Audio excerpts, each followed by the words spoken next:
ఏమా Pakistan anchor lady అనుకుంటున్నావు? ఏమా ఇండియన్స్ మనం చంపేశారు.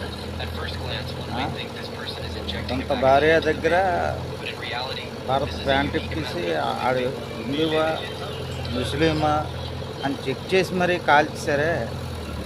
అప్పుడే మీ ఏడుపులు రాలేదు? నిజాను ముస్లిమా అంటే మీరు పోతే ఏడుపు,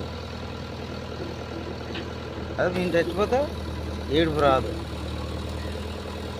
అందుకే ఈరోజు పాపం చేసిన వాళ్ళు పాపంతోనే పోతారు. అర్థమైందా? That is Pakistan fools. దీనికి క్షమాపణ లేదు, శిక్షే పాసుకోండి మా ఇండియన్ ఆర్మీతో. నా వీడియో మీకు నచ్చితే లైక్ కొట్టండి. జై ఇండియా, జై భారత్.